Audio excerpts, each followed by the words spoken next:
क्यों जल रहा है आदमी? जलने का कारण क्या है? ईर्ष्या का कारण क्या है?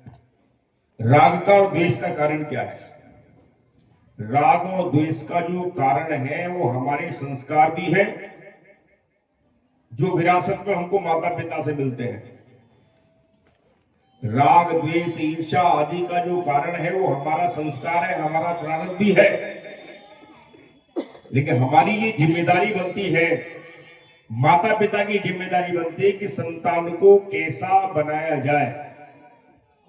अब बहुत से लोग कहते हैं तो भगवान की देन है, कैसा है कैसा कैसा नहीं, किस तरह का कहां आएगा, तो भगवान की देन है। भगवान की देन नहीं, भगवान तुम्हारे अंदर भी तो भगवान है या नहीं है? भगवान आपके अंदर भी है, लेकिन भगवान आपके अंदर है, लेकिन भगवान का ध्यान करते हुए हम संसार के कर्मों को, क्रियाकलापों को अगर हम करते हैं तो हमारा जीवन भी भगवतमय हो जाता है। और जब हमारा कर्म भगवतमय होता है तो हमारे घर में जो संतान भी आएगी तो वो भी भागवत संतानी होगी, भगवान का भजन करने वाली संस्कारी संतान आएगी। लेकिन आजकल तो जानवर पैदा हो रहे हैं आदमी की शक्ल में। क्या हो रहा है? जानवर, जिसकी जबीने नाज में सजदा या बंदगी नहीं, शकल से आदमी तो है पर असल में शकल से आदमी तो नहीं, असल में आदमी नहीं, शकल से आदमी बन गया। वो जानवर संसार में तुमको ज्यादा घूमते मिलेंगे। एक प्रसंग मुझे याद आया, एक ब्राह्मण देवता कहीं जा रहे थे,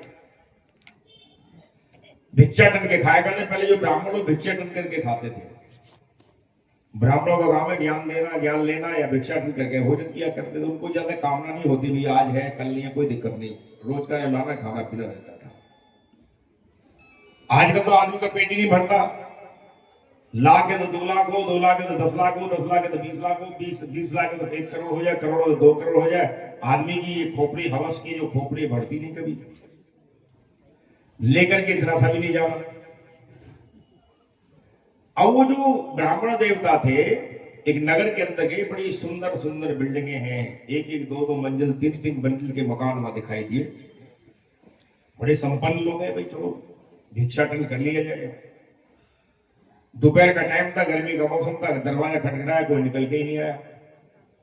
कोई निकल के आया तो दुकान के भगा दिया, बड़ा हट्टा कट्टा होकर के, शर्म नहीं आती तो भीख मांग रहा है। कई दरवाजे पे गया, दरवाजे में आने के उसको भिक्षा नहीं मिली, लौट करके आया और बड़बड़ाता हुआ जा रहा है, पेट में भूख भी है।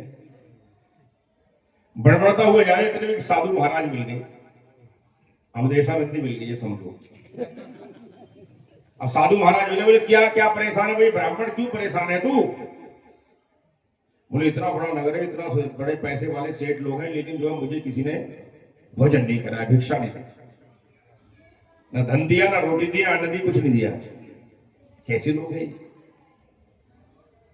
इतना बड़ा शहर है, इसमें जो है कैसे आदमी? बोला आदमी है ही नहीं। साधु महाराज बोले आदमी नहीं है। बोले इतना बड़ा नगर है और लाखों की जनसंख्या, आदमी नहीं है? बोला आदमी नहीं है, सब शकल के आदमी है बस, बिना पूछ के जानवर। क्या है ये? बोले बिना पूछ के जानवर है। बोले ऐसे कैसे कह सकते हो? मैं तो देख के आऊं, सारे आदमी आदमी दिखाई। मैं बताता हूँ तुझे, अभी दिखाता हूँ तुझे कितने इसमें जानवर हो, कितने आदमी भी बताता हूँ। महात्मा जी ने अपनी झोली से निकाला, एक चश्मा निकाला, और चश्मा निकाल के उस ब्राह्मण को दे दे, बोले जा इस चश्मे को पहन करके जा। अब जैसे ही वो ब्राह्मण उस चश्मे को पहन करके गया तो वहां जो है पूरे नगर में आदमी नहीं दिखाई दिया उसको। कोई गधा दिखाई दे रहा है, कोई बिल्ली दिखाई दे रही है, कोई बंदर दिखाई दे रहा है, कोई छोटा पक्षी दिखाई दे रहा है? कोई जानवर, कोई सांप दिखाई दे रहा है, कोई सियार दिखाई दे रहा है, इस प्रकार कोई घोड़ा दिखाई दे रहा है। आदमी पूरे नगर में घूम रहे, एक भी आदमी दिखाई नहीं दिया। लोग महात्मा जी सही कहते हैं, अवधेशानंद जी सही कह रहे थे, इस नगर में कोई आदमी नहीं है। आदमी का विकास, इंसानियत का विकास, आदमियत का विकास कैसे हो? वो आदमियत का विकास अध्यात्म के द्वारा ही तो होगा। कि जो भजन करेगा, तो बंदगी करे तो बंदा नहीं सबसे गंदा, बंदगी करे तो बंदा नहीं सबसे तू गंदा। जैसे भाई कैसे गंदा? बोले आंखों से क्या निकल रही है? बढ़िया चीज निकल रही है। कान से क्या निकल रहा है? गंदगी। आंख से क्या निकल रहा है? गंदगी। और नाक से, मुंह से, पसीने में, हर कोने से, हर जगह से इसमें गंदगी तो झड़ रही है। शरीर के अंदर से गंदगी का ढेर तो है। आहार निद्रा भय मैथुनम एतत् समाना पशुभिः नराणाम ज्ञाने नराणाम अधिको विशेषो। और ज्ञानी नहीं ना, पशु भी समान। ज्ञान के बगैर मनुष्य पशु के समान है। आहार करना, नींद लेना, भय करना और संतान पैदा करना, ये 4 कर्म मनुष्य भी कर रहा है और 4 कर्म पशु भी कर रहे हैं। ये काम पशु भी कर रहा है, ये काम आप भी कर रहे हो। तो आप क्या हुए? आप पशु के स्तर पे तो हो भी, पशु के स्तर पे हो, आदमी नहीं बन पाएगा। आदमी जब पूजनी बाई जी है, पूजनी महात्मा जी है बैठे हैं, आदमी बनने का जब ज्ञान लोगे, आदमी माने अपने दम के अंदर, अपने दम के अंदर दम लगाओ। क्या करो? बोलो अपने अंदर दम लगाओ। कैसे लगाओ? बोलो चिलम वाला नहीं। बहुत से लोग चिलम वाला दम लगाने लगे कि चिलम वाला दम लगाओ, दम मिटाओ, लगाओ दम, मिटाओ गम, कमाओ तुम, खाए हम। ये रह गया आजकल। ऐसे दम लगाने वाले बहुत हैं। दम क्या है कि अपने प्राणों के अंदर परमात्मा के नाम का स्मरण करो, प्राणायाम करो, नाम के साथ प्राणायाम करो, तब आपके अंदर आत्मियत विकसित होगी, मनुष्यता विकसित होगी और जानवर के जानवर बने रहेंगे।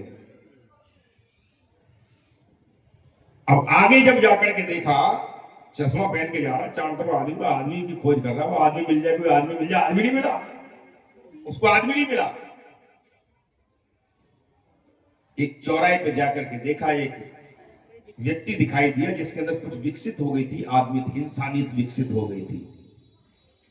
मोची था, जूते गांठ रहा था, जूते बना रहा था। वो सिर्फ वही आदमी उसको आदमी की शक्ल में दिखाई, वही व्यक्ति आदमी की शक्ल में दिखाई दिया। और चश्मा उतार के समय आदमी दिखाई दे, चश्मा पहनता सारे जानवर दिखाई देते। लेकिन चौराहे पे जो मोची था, जूते बना रहा था, उसके पास पहुंचा। पहुंचने के बाद उसने अपनी समस्या है कि भाई भूखा हूं मैं, मुझे भोजन चाहिए। तो बड़ा खुश हुआ वो मोची, बहुत प्रसन्न हुआ। तो मेरे पास तो कोई आता ही नहीं, गरीबी देख करके कोई आता ही नहीं है, हम इधर उधर ही जाते हैं। तो उसके बाद चिल्लर पड़ी थी, कुछ पैसे, सिक्के, खुले पैसे पड़े थे कि महाराज ये पैसे हैं, आप होटल पे चलो, मैं आपको भोजन कराता हूं। और आज जूती जो मेरी नई जूती बनाने के बाद में बिकेगी, उसका जितना भी मूल्य मिलेगा वो सारा का सारा मूल्य मैं आपको दे दूंगा। उसने अपने मन में संकल्प कर लिया। अब होटल में भोजन के लिए बिठा दिया, भोजन करा, उन्होंने भोजन किया। अब भोजन करने के बाद में वो क्या हुआ, अपनी जो नई जूती थी घर से लेकर के आया, बढ़िया सुंदर जूती बनाता था, लेकर के आया, चौराहे पे खड़ा हो, शायद कोई लेने के लिए आया। उसी नगर का राजा था। राजा को जूतों को बड़ा शौक था, रोज उसको एक नया जूता चाहिए। तो उसने अपने सिपाहियों को भेजा, वो जूता लेके आओ। तो कहते सुबह से जो है कोई भी ऐसा जूता उसको पसंद नहीं आया, कोई टाइट था, कोई ढीला था, कोई कैसा था, उसको राजा को पसंद नहीं आया। अचानक से सिपाहियों को व्यक्ति दिखाई दिया, बोले ऐसा कर भाई, आज राजा को जूते पसंद है, शायद तेरा जूता ही पसंद आए, तू चल। तो राजा ने कहा कि जो अगर जूता मुझे पसंद आ गया तो मैं 500 रुपए तो जूते को दूंगा, 500 रुपए उसको इनाम दे दूंगा। अब वो जूते लेकर के गया, मोची को साथ ले गए। ले जाने के बाद राजा के पास पहुंचे। राजा ने जूता पहना, जूता बिल्कुल एकदम फिट आ गया उसके, और जूता बड़ा पसंद भी आया उसको। और जूता जब उसको पसंद आया तो राजा ने कहा उसको 500 रुपए तो जूते के दो, 500 रुपए इनाम के दे दो उसको खजाने से। उसने 1000 रुपए उसको दे दिए। देने लगा वो मंत्री, बोला मैं नहीं लूंगा, ये इन रुपए से मेरा इन रुपयों के ऊपर कोई हक नहीं है, ये रुपए तो ब्राह्मण देवता के, उनको बुला के उनको दे दो। बोला क्यों, तूने बनाई जूती तुझे मिलना चाहिए? नहीं, मैंने मन में संकल्प कर लिया कि ब्राह्मण को मैं जितने भी आज पैसे आएंगे जूते के, ब्राह्मण को दे दूंगा। उन्होंने ब्राह्मण को बुला लिया, ब्राह्मण से पूछा तुम्हारी इसकी कैसे मुलाकात होगी। वो सारी कहानी, सारी बात उसने बताई। वो चश्मे वाली बात भी उसने बता दी। उन नगर में, मेरे नगर में सारे के सारे जानवर हैं, बोले ये कैसा चश्मा है? बोले मुझे भी दिखाओ। ये चश्मा मैं भी पहनूंगा भाई, मुझे भी चश्मा दिखाओ। तो राजा ने जो है चश्मा पहन के देखा, अपनी मंडली जो मंत्रिमंडल था सारा देखा उसने, और सारा का सारा मंत्रिमंडल जब उसने देखा,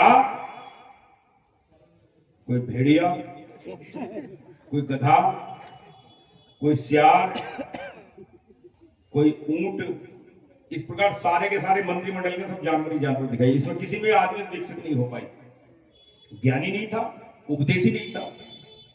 राजा सोचे मैं भी तो देखूं मैं कौन हूं। राजा बोला मैं भी तो देखूं मैं कौन हूं। अब वो जैसे गया शीशे के सामने देखा तो खुद जो शेर बना हुआ बैठा है, खुद शेर बना हुआ बैठा है। बोले पूरा का पूरा मामला साफ है, मामला बोले आदमी है नहीं। ऐसी संसार में आदमी की शक्ल में सब है, लेकिन आदमी नहीं है। ज्ञान होगा, आध्यात्म होगा, तभी तो इंसानियत आएगी। मानव धर्म का ज्ञान हो जब तो मानव बनेगा, और दानवता का ज्ञान है तो दानवी बनेगा। संसार की चीजों का ज्ञान है, संसारी बनेगा। शरीर के स्तर पर जो जीता है वो राक्षसी कहलाता है, वो दानवी कहलाता है। जो आत्मा के स्तर पर जीता है वही इंसान कहलाता है। तो ईश्वर वो परमात्मा तेरे हृदय के अंदर ही बैठा हुआ है, अपने अंदर तू देख। गुरु महाराज कहते हैं तू मुझे देख और किसी को मत देख। दुनिया को देखेगा तो वही फंस जाएगा। पत्नी को देख रहा है, पति को देख रहा है, बेटे को देख रहा है, बेटी को देख रहा है, भाई को देख रहा है, बहन को देख रहा है, यार को देख रहा है, रिश्तेदार को देख रहा है, और जिसके प्रति ज्यादा लगा उसको देख रहा है। बोले ये देख रहा है, जो देख रहा है वो अभ्यास हो रहा है। क्यों? जिसको देख रहे हो उसी का अभ्यास हो रहा है। ये अभ्यास अंत काल में तुमको संसार में गारंटी के साथ फंसाएगा। गुरु महाराज कहते हैं तू मुझे देख, अक्ल और दिल को तू मेरे तसव्वुर में लगा, राज खुल जाएगा तुझ पे मंजिले मकसूद का। अपने दिल को, अपने मन को, अपनी बुद्धि को मेरे रूप में लगा जा। दुनिया के ऊपर आशिक मत हो, मुझे मेरे ऊपर आशिक हो जा, मेरे ऊपर आशिक हो। मेरे तसव्वुर में लगा, राज खुल जाएगा तुझ पे मंजिले मकसूद का। उस आध्यात्मिक शक्ति को, आध्यात्मिक राज को, परमात्मा की मंजिल को प्राप्त करना चाहता तो गुरु के रूप में तेरे सामने वो बैठा हुआ है, उसको देख। मैं तोहे देखूं तू मोहे देख, देखत देखत ऐसा देख, मिट जाए द्वितीय रह जाए एक, द्वैत खत्म हो जाए, सिर्फ एक रह जाए, केवल रह जाए। और जैसे केवल रह जाएगा तुम भी केवल में प्रवेश कर जाओ। केवल, न मैं न तू, न हम न तुम। क्या होगा? न हम न तुम, सब कुछ गुमसुम, मौन हो जाएगा। बंगला जब बना दरवेश, जिसमें नारायण परवेश। बंगला जब बना दरवेश, जिसमें नारायण परवेश। बंगला जब बना दरवेश, जिसमें नारायण परवेश। बंगला जब बना दरवेश, जिसमें नारायण परवेश।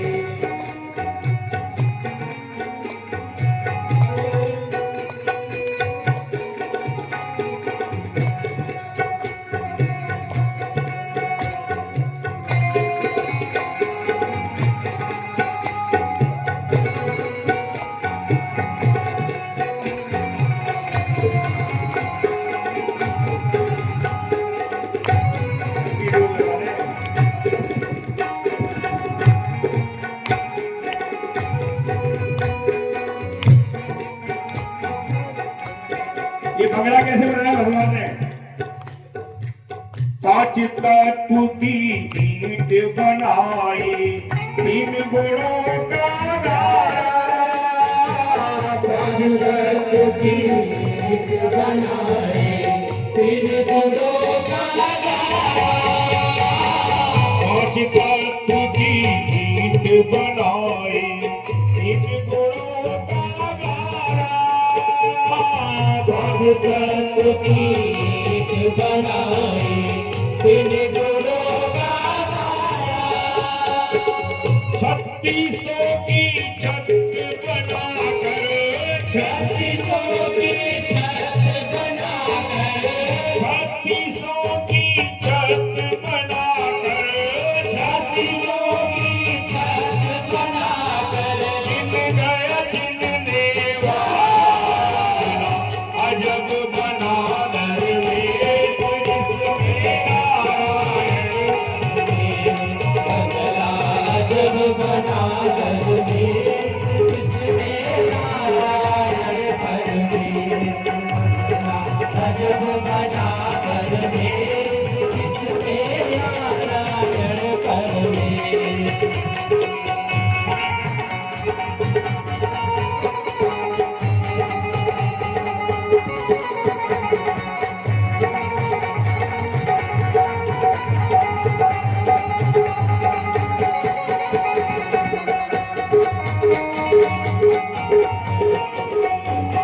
और क्या बताया?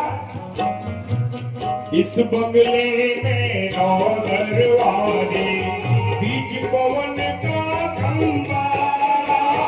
इस बंगले में 9 दरवाजे, बीच पवन का खंबा। इस बंगले में 9 दरवाजे, बीच पवन का खंबा। इस बंगले में 9 दरवाजे, बीच पवन का खंबा। आवत जावत कछु नहीं दिखे, आवत जावत कछु नहीं दिखे, आवत जावत कछु नहीं दिखे, आवत जावत कछु नहीं दिखे। ये है बड़ा अजब बना दरवेश।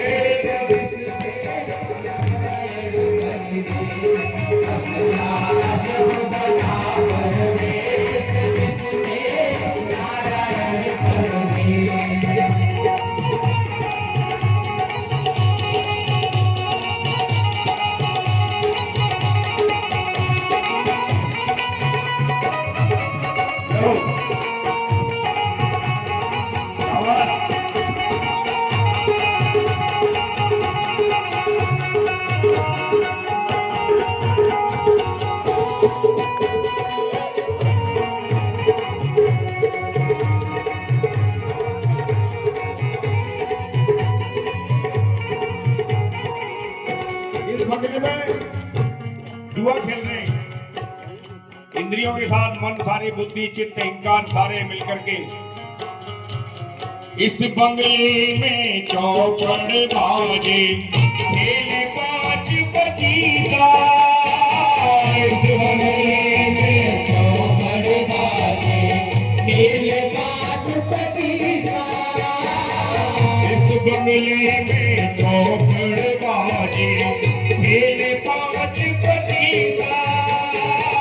इस बंगले में चौपड़ बाजे, खेले 5 बजीसा।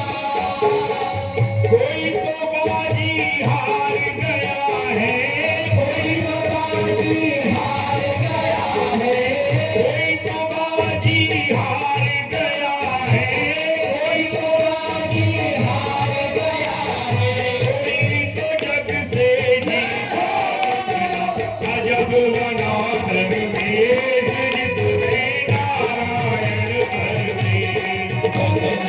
अजब बना दरवेश, जिसमें नारायण परवेश। अजब बना दरवेश, जिसमें नारायण परवेश।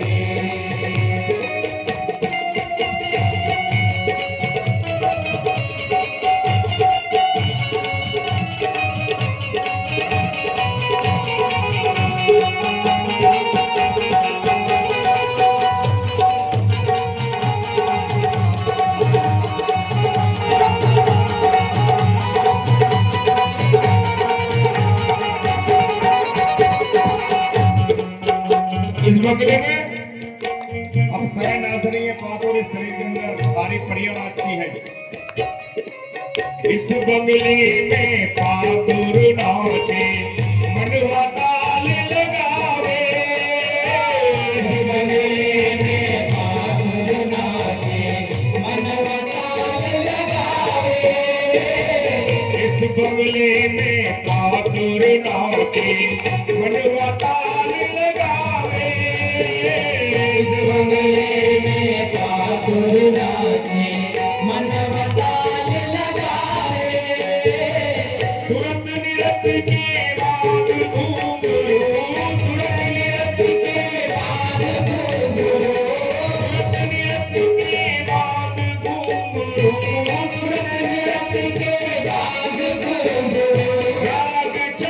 सोना अजब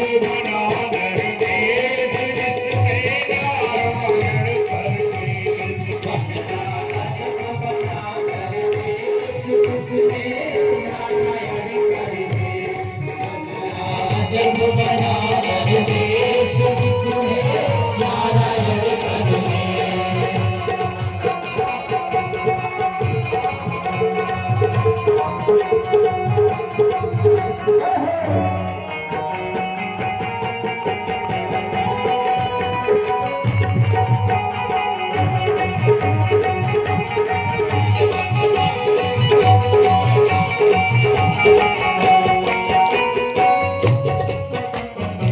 शरण गुरु की गोरख बोले किसने बंदना गाया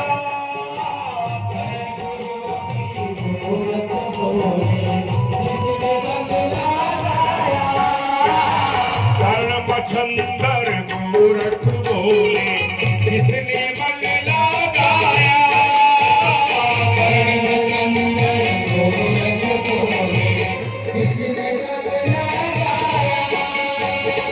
इस बंगले का जाननहारा इस बंगले का जाननहारा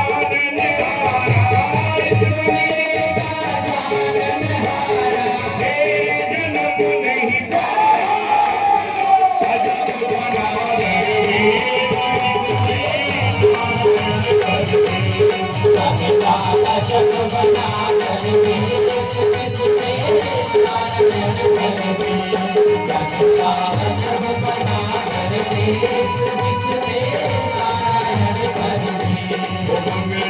अजब बना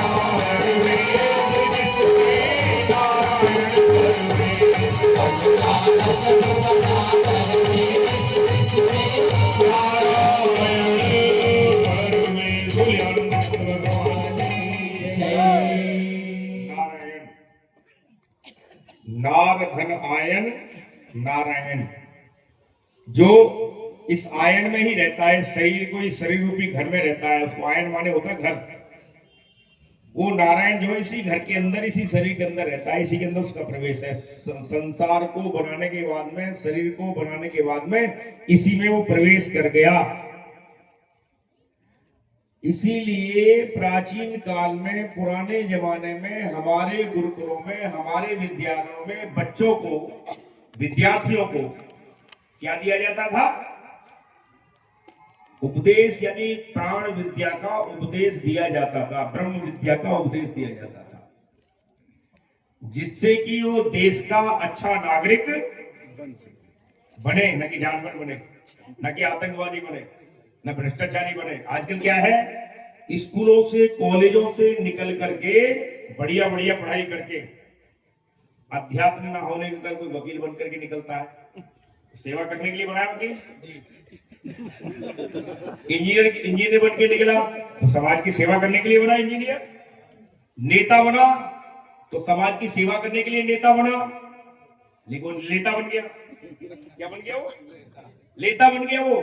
वकील बना, डॉक्टर बना तो डॉक्टर समाज की सेवा के लिए, हकीम बना समाज की सेवा के लिए। तो बताओ ये समाज की सेवा कर रहे हैं क्या? आज कोई एक आध होगा उदाहरण, जैसे हमारे वकील साहब हैं, क्यों सेवा करते होंगे, अन्याय के खिलाफ लड़ते होंगे। और बहुत से तो ऐसे हैं कि पैसे दे दो उल्टा केस लड़ लेंगे, झूठ का केस भी हम लड़ लेंगे। तो हमारे साधु संतों ने कहा कि आजकल स्कूलों से, कॉलेजों से, इंस्टीट्यूट तो बहुत सारे बन गए, उन इंस्टीट्यूट से निकल क्या रहा है? उन इंस्टीट्यूटों के अंदर से भ्रष्टाचारी निकल रहे हैं, चोर निकल रहे हैं, रिश्वत लेने वाले निकल रहे हैं, ठग निकल रहे हैं, समाज को परेशान करने वाले, समाज को लूटने वाले, पुलिस वाले। देखो रास्ते में खड़े हो जाएंगे। अब जनता की सेवा करनी चाहिए, वो क्या करेंगे? रोक रोक के लाओ। और वैसे दुनिया में सरकार का बहुत टैक्स है, इनका भी एक अलग से टैक्स दे दो।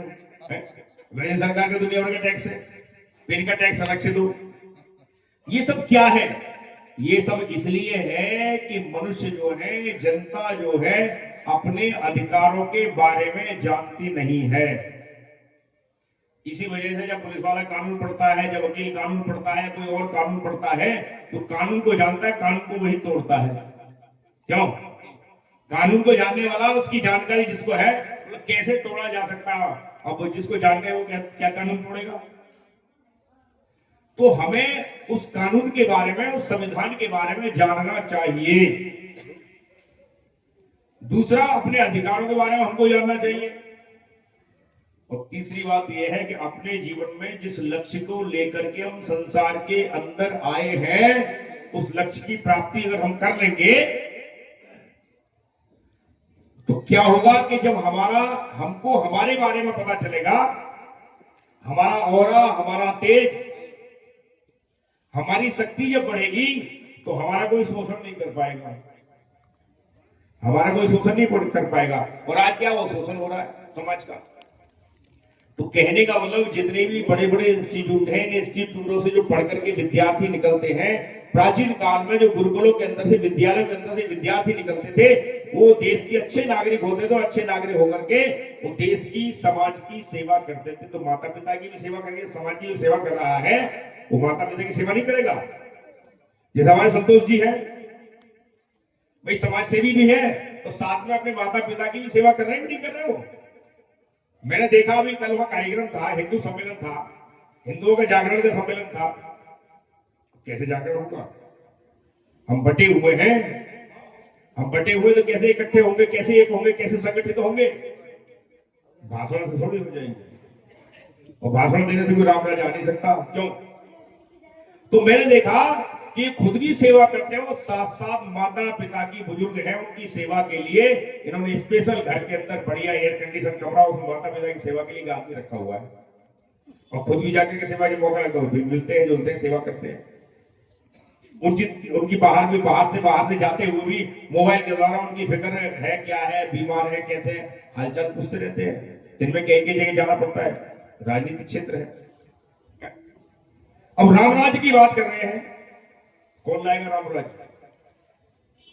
रामराज कौन लेके आएगा?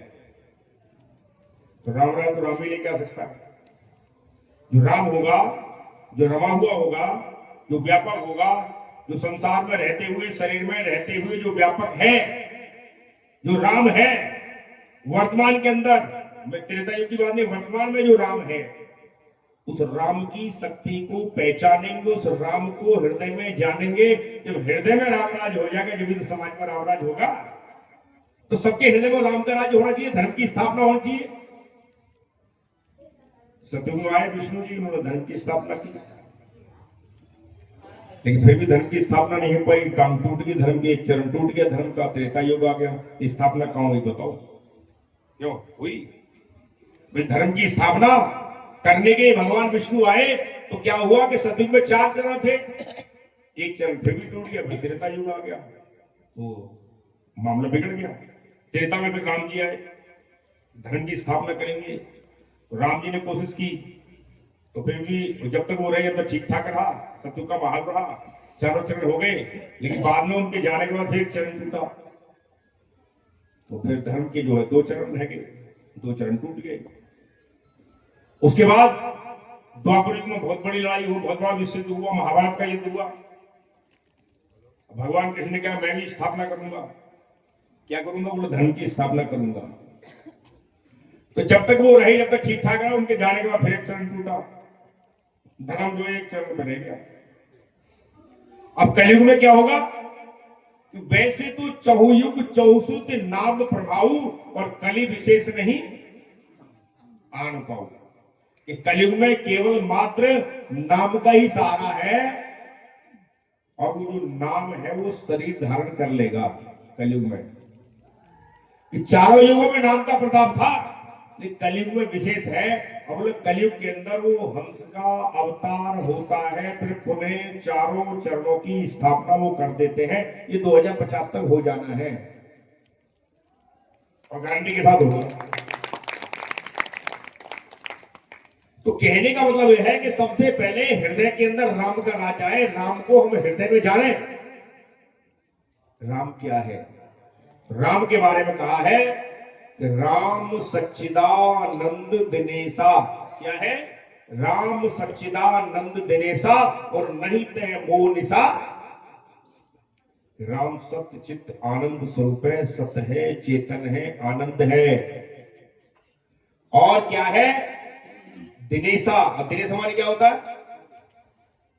दिनेशा माने सूर्य, वो सूर्य जैसा है, तेजवान है, और वो सूर्य जैसा, उस सूर्य का अनुभव तुम ज्ञान के द्वारा, उस राम का अनुभव तो आप अपने हृदय में उस ज्ञान के द्वारा अभी भी वर्तमान के अंदर कर सकते हो। ये पूजनी बाई जी आई है, सुजाता बाई जिनका नाम है, महात्मा सुजाता बाई जी, पूरे पूर्वांचल के अंदर। और अभी वो गया जी के अंदर प्रोग्राम करवा के आई, रात दिन भाग दौड़ करके, सुबह उठ जाना और सुबह से लेकर शाम तक, रात के 12 बजे तक सेवा हुआ करती रही।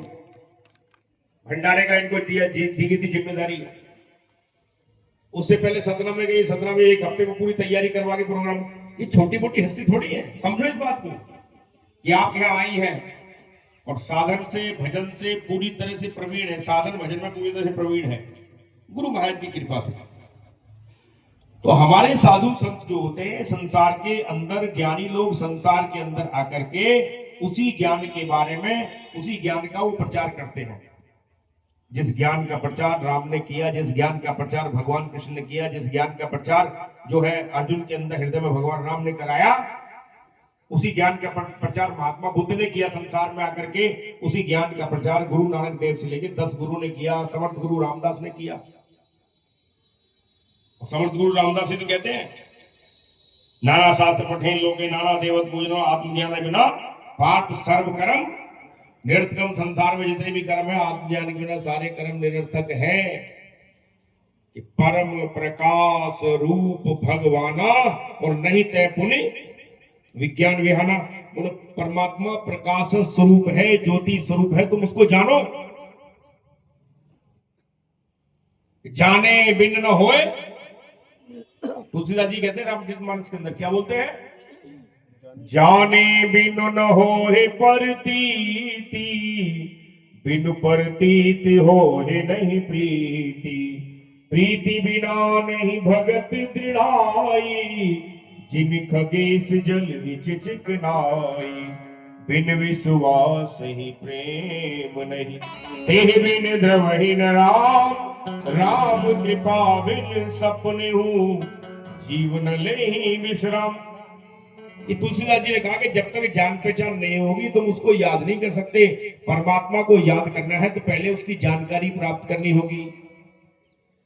और आदमी संसार के लिए जितना चालाक है, कपड़ा खरीदने ज्यादा बढ़िया जानकारी लेके खरीदता है, टोपी खरीदने ज्यादा बढ़िया जानकारी लेके खरीदता है, चावल खरीदने ज्यादा बढ़िया जानकारी लेके, दाल, संसार का कोई भी सामान, 2 रुपए का सामान में पूरी जानकारी निकालता है, मैन्युफैक्चरिंग और एक्सपायरी डेट देखता है उसकी। और भगवान के लिए बोले वैसे ही मान लेंगे, तो मान लेंगे। छोरी के लिए छोरा देखने जाए, लड़की के लिए लड़का देखने जाता है, तो लड़के की पूरी जानकारी निकालता है, निकालता। बोले कितनी जमीन है? बोले 10 बीघे, कागज दिखाओ। है कितना पढ़ा लिखा है? बोले सर्टिफिकेट दिखाओ। बोले क्या है? बोले बीएससी किया हुआ है, तो बीएससी का सर्टिफिकेट दिखाओ। देखता नहीं देखता बीएससी का सर्टिफिकेट। नौकरी करता है तो जो नौकरी करता है, कहाँ करता है, किस डिपार्टमेंट, पूरी जानकारी निकालते हो आप। जब अपनी लड़की की शादी उसके साथ करते हो, वैसे लड़के वाला भी लड़की की जानकारी निकालता है, कैसा परिवार है, और उसमें पड़ोस में पूछते नहीं पूछते, वो इंक्वायरी निकालो पूरी। ऐसा वो कुसंस्कारी कोई बेटी घर में आ जाए, लड़की घर में आ जाए, घर में बेड़ागर कर देगी, वो सत्यानाश कर देगी, बर्बादी खड़ी कर देगी, घर में न्यारे साझे करवा देगी, मांग करना शुरू कर देगी। मांग के तो झगड़े संसार में, संसार में मांग की झगड़े हैं। मांग, बाल में मांग निकालो, बाल 2 हिस्सों में बट गए।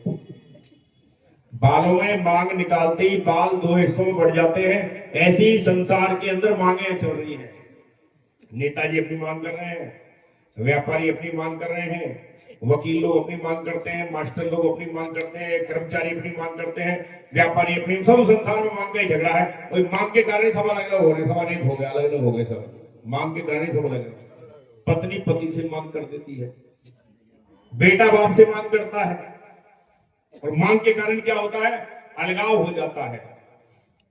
लेकिन आध्यात्म हमारे जीवन में हो तो हमारे दिमाग में मांग खत्म हो जाएगी, हमारे जीवन में त्याग आएगा, हमारे जीवन में सेवा आएगी, हमारे जीवन में तपस्या आएगी। अगर हमारे जीवन में अध्यात्म हो, वो प्राण विद्या हो, ब्रह्म विद्या हो। प्राचीन काल में पुराने जमाने के अंदर गायत्री का रहस्य बताया जाता था प्रैक्टिकल करके। क्या बताया था? बोले गायत्री। आजकल गायत्री बच्चों को हम पढ़ाते हैं, हम भी पढ़ते, बच्चों को भी पढ़ाते, हम गाते गायत्री को। लेकिन वो गायत्री क्या है जिसका गायन हमारे प्राणों में स्वतः ही हो रहा है? अजपानाम गायत्री योगिनाम मोक्षदायिनी अस्या संकल्प मात्रेण सर्व पाप प्रमुक्षते। वो अजपानाम गायत्री क्या है जिसका गायन हमारे प्राणों में स्वतः ही हो रहा है? वो गायत्री क्या है? उस गायत्री का, उस प्राण विद्या का अनुभव हमारे जो बच्चे पढ़ने स्कूल में जाते थे, कॉलेज में, गुरुकुल में पहले जाया करते थे, सर्वप्रथम उनका वही संस्कार किया जाता था, दीक्षा का संस्कार किया जाता था। यज्ञोपवीत के साथ वो हो जाता था। इसके साथ यज्ञोपवीत के साथ 12 साल का 14 साल का बच्चा होता था तो यज्ञोपवीत के साथ उसका उपनयन कर दिया जाता, ऊपर का नयन। चौबे जी के गांव में हम गए, एक प्रेमी हमारे चौबे जी, वहां गए तो मैंने कि सारे वहां बैठे हुए तो बहुत सारे लोग, कोई तंबाकू प्रेमी तो नहीं, एक ही प्रेमी था, कोई तंबाकू रगड़ रहा है, कोई बीड़ी पी रहा है, कोई कुछ कर रहा है, अपना लगे हैं। मैं देखो कि ब्राह्मणों का गांव है, देखो ये क्या समुदाय है इनकी, देखो। मैंने यज्ञोपवीत क्या होता है? बोले जनेऊ। जनेऊ क्या होता है? बोले यज्ञोपवीत। उपनयन क्या होता है? यज्ञोपवीत होता है। मैंने कहा यज्ञोपवीत जनेऊ तो होता है, लेकिन इसका आध्यात्मिक रहस्य क्या है? बोले आध्यात्मिक रहस्य तो हमको पता नहीं। बोले आध्यात्मिक रहस्य ये है कि वो जो उपनयन है, जिस समय यज्ञोपवीत उसका मुंडन होता था, उसकी शिखा रखी जाती थी, उसकी चोटी रखी जाती थी, उसी समय उस बालक का दीक्षा यानी उपनयन संस्कार किया जाता था, यानी दीक्षा का संस्कार कर दिया जाता था। अब 12 साल से 14 साल तक का जो बच्चा, अगर उसको उपदेश मिल जाएगा, क्या वो भटकेगा, दिशाहीन हो जाएगा? जो ध्यान करेगा, जो साधना, अब फिर 14 साल का उपदेश देके छोड़ा नहीं जाता। आजकल तो उपदेश देके ठीक है अपने घर रहो, कोई बात नहीं, छोड़ा नहीं जाता था। 25 साल तक वहीं आश्रम में रह करके सेवा करो, साधना करो, पढ़ाई करो, सारा कुछ करो। 25 साल तक वहीं रखा जाता था उसको। जब उसकी शिक्षा पूरी हो जाती थी तो क्या है, वो ज्ञान के अंदर पारंगत हो जाता था। तो पहला जो आश्रम होता था उसको कहते हैं ब्रह्मचर्य आश्रम। वो ब्रह्मचर्य में बचपन से लेकर के 25 साल तक ब्रह्मचर्य आश्रम के अंदर प्रवेश करता था तो उसके शरीर के अंदर वो तुरंत जो है ज्ञान के अंदर सिद्ध और पारंगत हो जाता था। कि साधना उसका कंपलसरी विषय होता है कि तुझे साधना करनी है तो करनी है, यज्ञ करना है वो अलग बात है, कि साधना बहुत जरूरी है, तुझे ध्यान करना है और अपने हृदय में उस अग्नि को जागृत कर, जिस अग्नि के द्वारा तेरे सारे प्रारब्ध के कर्म, वर्तमान के कर्म, जितने भी कर्म है, संस्कार है, वो संस्कार जल करके भस्मीभूत हो जाए, जल करके भस्म हो जाए और तू सिर्फ परमात्मा के, ईश्वर के अंदर, ब्रह्म के अंदर तू प्रवेश कर जाए। इसलिए उससे उन कॉलेजों में, स्कूलों में, पुराने जमाने के जो गुरुकुलों में उससे साधना कराई जाती थी। तो देश का 25 साल के बाद में एक उत्तम कोटि का नागरिक बन करके निकलता था। वो व्यक्ति समाज की सेवा भी करता था, वो व्यक्ति समाज के अंदर अपने माता पिता की भी सेवा कर रहा है, समाज की भी सेवा कर रहा है, देश की भी वो सेवा कर रहा है। उच्च कोटि का नागरिक बनता था, आदर्श नागरिक बनता था वो। और आज क्या है, वही बात आ गई, क्या क्या बन के निकल रहे हैं, आतंकवादी बन रहे हैं।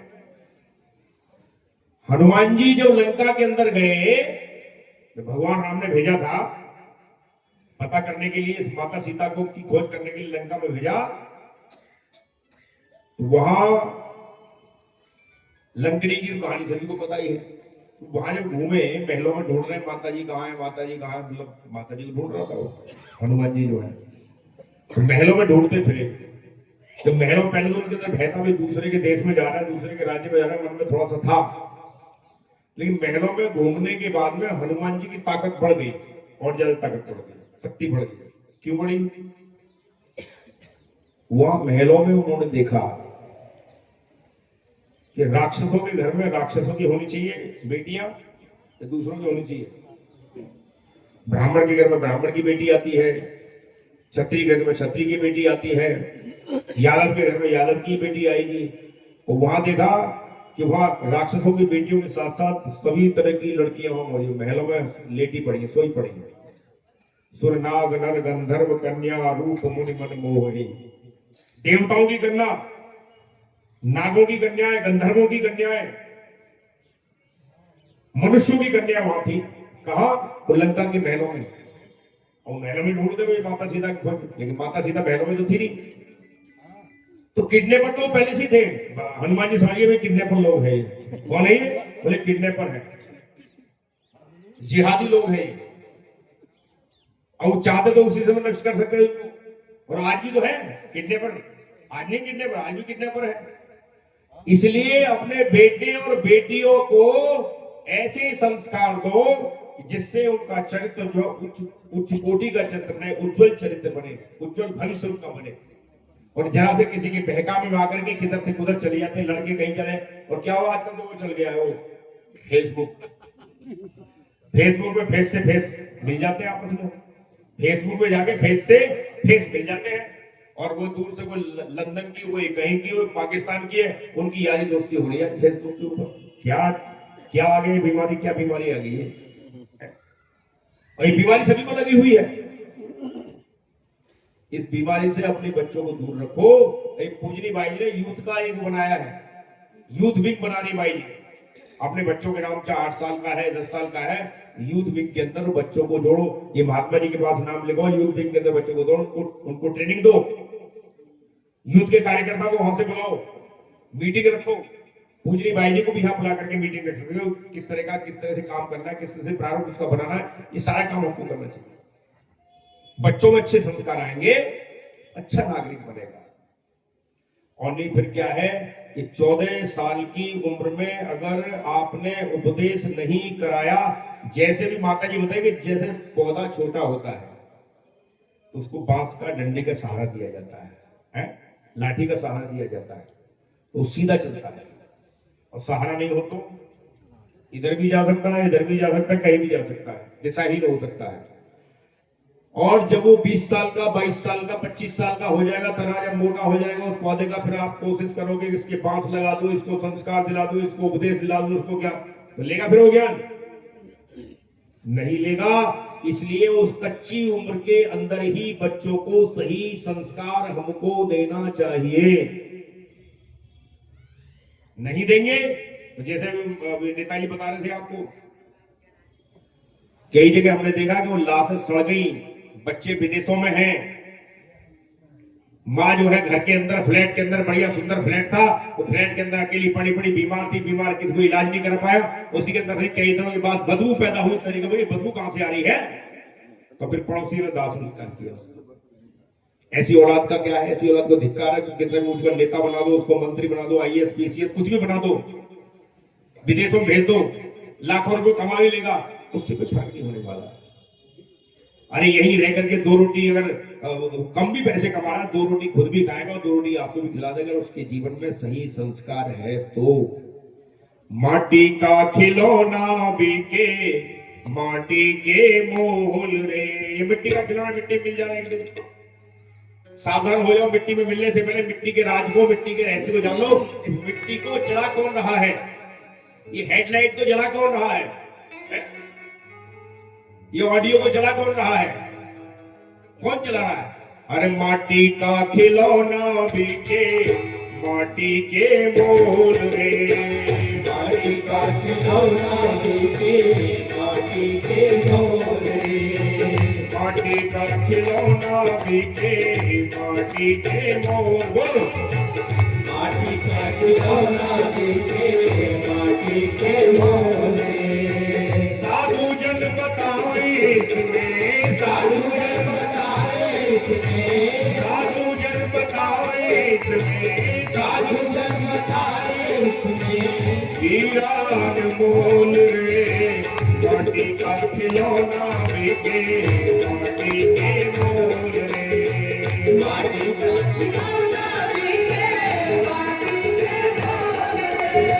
माटी का खिलौना बिके, माटी के मोल रे।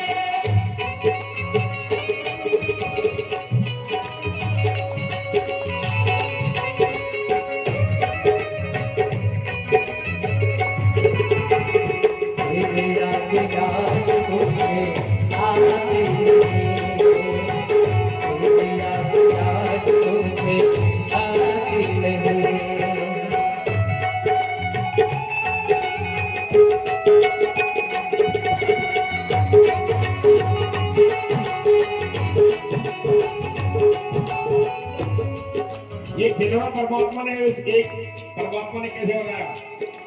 एक ही परमात्मा है, अलग अलग नहीं है। हिंदू मुस्लिम सिख ईसाई सबका एक ही मालिक है, लेकिन ना जानने के कारण भटक रहे हैं। और एक खिलाड़ी सिर्फ अकेला, एक खिलाड़ी सिर्फ अकेला, एक खिलाड़ी सिर्फ अकेला, एक खिलाड़ी सिर्फ अकेला। खेल खिलौने बना के खेला, खेल खिलौने बना के खेला, खेल खिलौने बना के खेला, खेल खिलौने बना के खेला। आज तक का बना के ढेला, आज तक का बना के ढेला, आज तक का बना के ढेला, आज तक का बना के ढेला।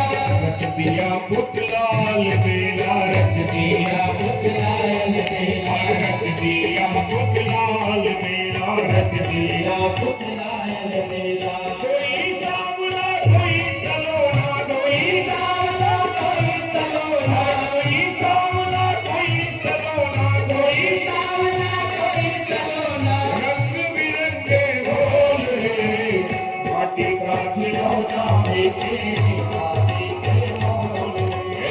माटी का खिलौना बिके, माटी के बोल रे, माटी का खिलौना बिके, माटी के बोल रे।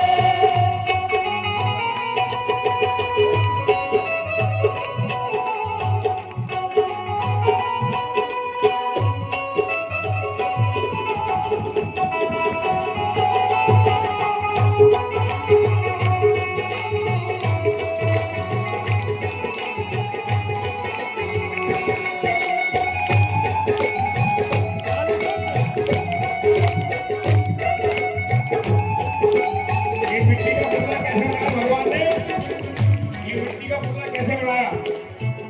माता पिता के सहयोग से कैसे बनाया? प्रेम के रस में सान के माटी, प्रेम के रस में सान के माटी, प्रेम के रस में सान के माटी, प्रेम के रस में सान के माटी। याद के छलनी में छान के माटी, याद के छलनी में छान के माटी, याद के छलनी में छान के माटी, याद के छलनी में छान के माटी। गर्भ की अग्नि में तपा के माटी, गर्भ की अग्नि में तपा के माटी, गर्भ की अग्नि में तपा के माटी, गर्भ की अग्नि में तपा के माटी। रूप के सांचे में ढाल के माटी, रूप के सांचे में ढाल के माटी, रूप के सांचे में ढाल के माटी, रूप के सांचे में ढाल के माटी, रूप के सांचे में ढाल के माटी, रूप के सांचे में ढाल के माटी।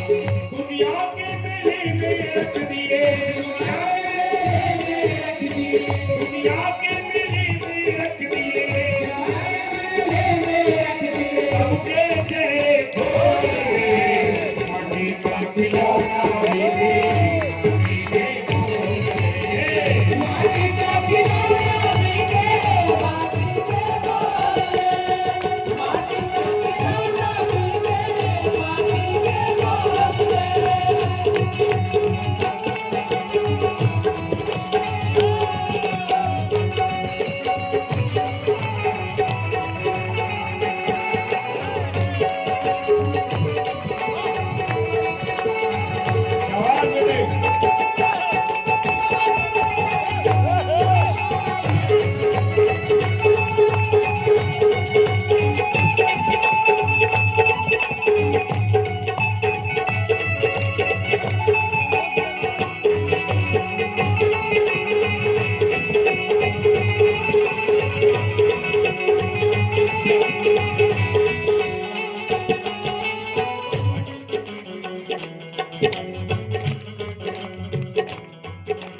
माटी पिता और माटी माता, माटी पिता और माटी माता, माटी पिता और माटी माता, माटी पिता और माटी माता, माटी पिता और माटी माता, माटी पिता और माटी माता।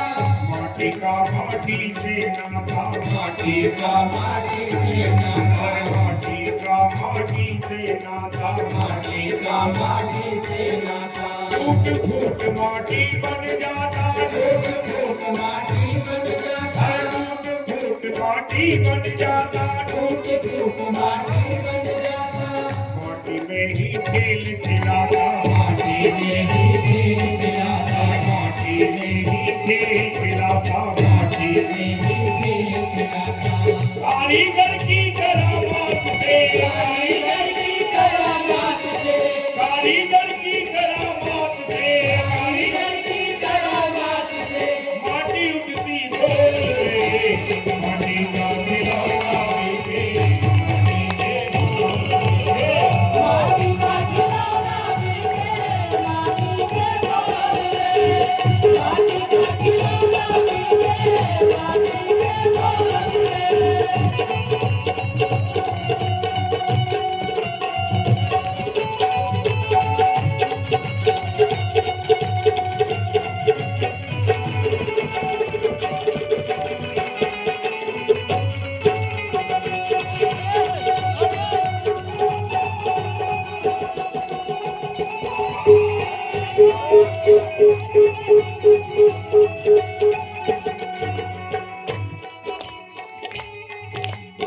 माटी में हूँ माटी तू है, माटी में हूँ माटी तू है, माटी में हूँ माटी तू है, माटी में हूँ माटी तू है, माटी रंग माटी खुशबू है, माटी रंग माटी खुशबू है, माटी रंग माटी खुशबू है, माटी रंग माटी खुशबू है, माटी चेला चेतन गुरु है, माटी चेला चेतन गुरु है, माटी चेला चेतन गुरु है, माटी चेला चेतन गुरु है, माटी से संसार शुरू है, माटी से संसार शुरू है, माटी से संसार शुरू है, माटी से संसार शुरू है, माटी में चेतन संस्थापक, माटी में चेतन संस्थापक, माटी में चेतन संस्थापक, माटी में चेतन संस्थापक, निराकार जो सब में व्यापक, निराकार जो सब में व्यापक, हरे निराकार जो सब में व्यापक, निराकार जो सब में व्यापक, निराकार जो सब में व्यापक, निराकार जो सब में व्यापक, आत्म ज्योत जल रही फटाफट, आत्म ज्योत जल रही फटाफट, आत्म ज्योत जल रही फटाफट, आत्म ज्योत जल रही फटाफट, ध्यान करो तुम सदा निरंतर, ध्यान करो तुम सदा निरंतर, ध्यान करो तुम सदा निरंतर, ध्यान करो तुम सदा निरंतर, ध्यान करो तुम सदा निरंतर, ध्यान करो तुम सदा निरंतर।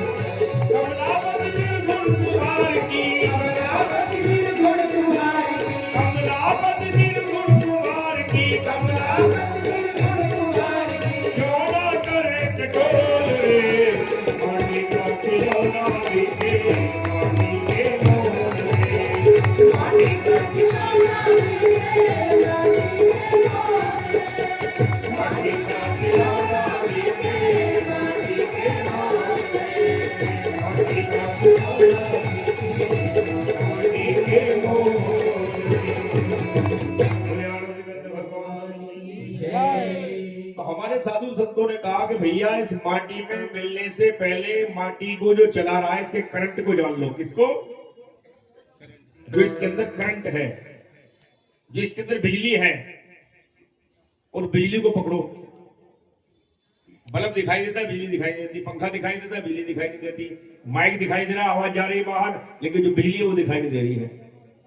हीटर और फ्रिज सब कुछ दिखाई, सारे यंत्र दिखाई देते हैं, लेकिन बिजली के बगैर कोई कीमत नहीं, सब मिट्टी है। बिजली के बगैर सारे के सारे मिट्टी है। अगर दुनिया के अंदर बिजली खत्म हो जाए, जितने भी यंत्र फंतर हैं सब खत्म हो जाएंगे अपने आप ही, कोई वैल्यू नहीं।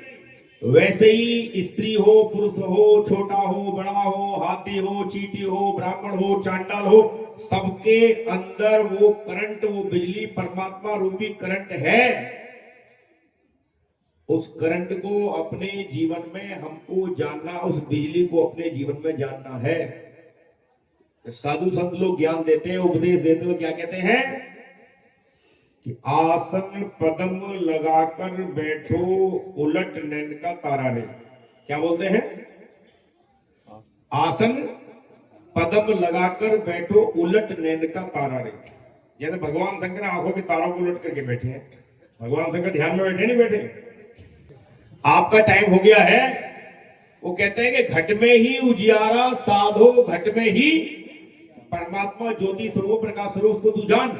घट में ही उजियारा साधो, घट में ही उजियारा रे, और पास बसे और नजर ना आवे, बाहर फिरे गंवारा रे। तेरे पास में रहता है, एक बाहर तू भटकता फिर रहा है, बाहर फिरे गंवारा रे।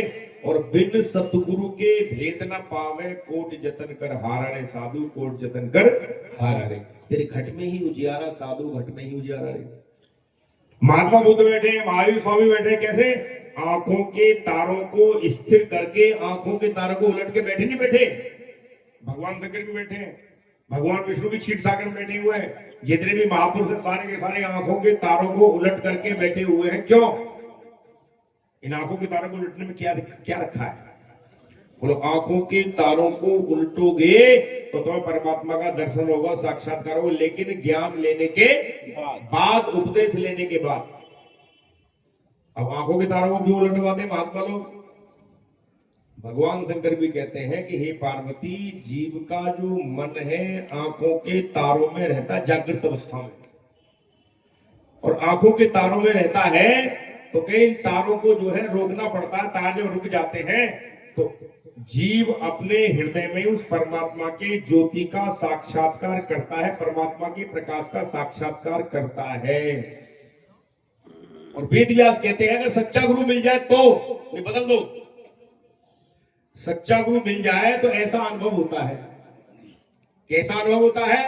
इस प्रकार का अनुभव हो तो ठीक है, नहीं तो फिर गुरु बदल दो, चेंज कर दो, स्कूल चेंज कर दो। कोई भी संस्था है, कोई भी स्कूल है, कोई भी गुरु है, वो चेंज कर दो, बदल दो। चाहे उसने तंत्र दिया, चाहे मंत्र दिया, चाहे अंटरो दिया, चाहे मंत्रो कुछ भी दिया, चेंज कर दो, अनुभव नहीं हुआ।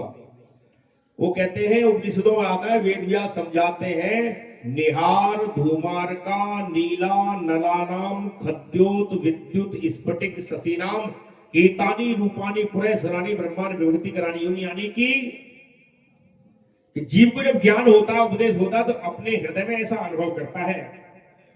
ध्यान से सुनने की बात है।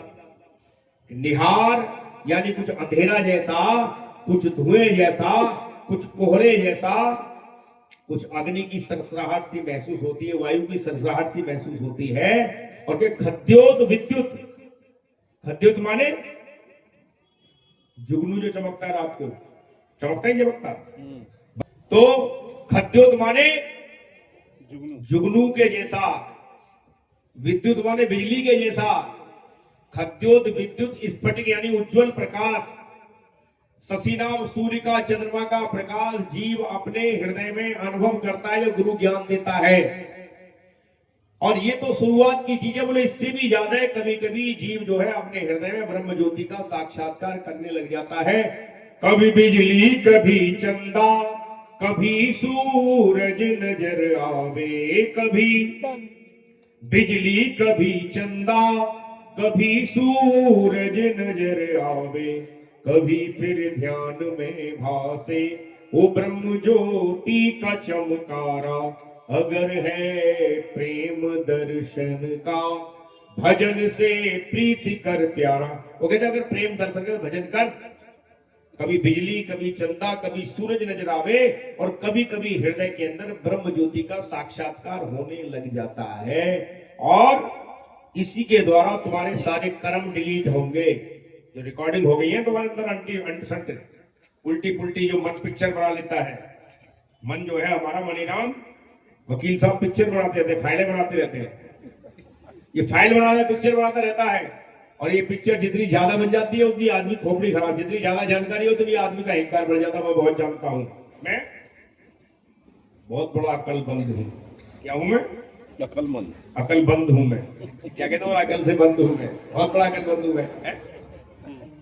इसी से डिलीट होगा जब आदमी अपने हृदय में ब्रह्म ज्योति का साक्षात्कार करता है। वो कहते हैं, मिटे सब पाप जन्मों के, कटे सब कर्म के बंधन।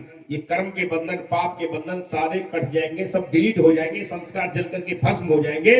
लेकिन जब आदमी अपने हृदय में उस ब्रह्म ज्योति का साक्षात्कार करता है, तब तद भाष्यते सूर्यो न शशांको न पावकः यद गत्वा न निवर्तन्ते तद्धामं परमम्। भगवान कृष्ण कहते हैं कि वो सूर्य की रोशनी, चंद्रमा की रोशनी, वो स्वयं प्रकाश है, स्वयंभू प्रकाश है। वो स्वयंभू प्रकाश को अपने हृदय में जान, उसका साक्षात्कार, उसका दर्शन कर, वही मेरा अविनाशी स्वरूप है और तेरा भी अविनाशी स्वरूप है, तू भी अविनाशी है। तो बड़ी खुशी की बात है। वकील साहब अभी बता रहे थे कि हमारे भाई साहब आए हैं, प्रोफेसर साहब आए हैं, उनके जो है पुत्र रत्न की प्राप्ति हुई है। प्रोफेसर साहब आए हैं तो पुत्र रत्न की प्राप्ति हुई है। एक बार सभी लोग उनके ताली बजाएं, जोर से उनकी बधाई दें, बधाई के साथ तालियां बजाएं। साथ ही साथ जिन्होंने ये कार्यक्रम किया, हर साल कार्यक्रम करते, इस कार्यक्रम के संयोजक हैं, उनके लिए सभी लोग ताली बजाएंगे। ताली बजा के उनको साधुवाद हम सभी देते हैं। और पूजनी बाई जी बैठी है, उनके लिए बजाओ। हमारे महात्मा जी मुकुट सराय के बैठे, इनके लिए बजाओ और अपने लिए भी बजाओ। और हमारे ये पूर्वांचल के अध्यक्ष और भी जितने भी गणमान्य प्रबुद्ध जन बैठे हैं, सबके लिए आप ताली बजाएं थे, ध्यान से, प्रेम पूर्वक से। सभी लोग बैठ करके सत्संग सुन रहे हैं। लेकिन सत्संग सुनने के बाद में इस बात को, ये महात्मा जी बैठे हैं, इनसे जाकर के आश्रम में जाके पूछो कि हमने वकील साहब के यहाँ सुन लिया, बस अब आगे कोई मतलब नहीं। इनसे जाके उस ज्ञान के बारे में पूछो, वो ज्ञान क्या है जिसकी चर्चा लगातार हो रही है। काफी देर से चर्चा पूजनी बाई जी ने, महादेवी बाई जी ने भी सुनाया, हमारी सुजाता बाई जी ने सुनाया, महात्मा जी ने भी आपको सुनाया, और लगातार चर्चा ये चल रही है। इसलिए हर वक्ता का ये प्रयास रहता है कि जीव के अंदर अथातो ब्रह्म जिज्ञासा, ब्रह्म को जानने की जिज्ञासा पैदा हो, जिससे उसका कल्याण हो। वैसे जो सुन रहे हो ये भी बड़े भाग्य से मिलता है, ये सत्संग में बड़े भाग्य पाइए सत्संगा, और बिना ही प्रयास। एक तो बाहर का सत्संग हो गया, ये जो एक अंदर का सत्संग होता है, बड़े भाग्य पाइए सत्य संगा। महाराज जी बता रहे थे गया जी में, और सत्य के साथ संग करना। सत्संग माने सत्य के साथ संग करना, वो असली सत्संग है। लेकिन इस सत्संग के द्वारा जब जिज्ञासा होती है तो उस सत्संग से जीव को, सत्य से जीव को जोड़ दिया जाता है। बाकी तो सब कुछ असत है। क्या है? जो कुछ दिखाई दे रहा है सब कुछ आता है, सब कुछ मिथ्या है।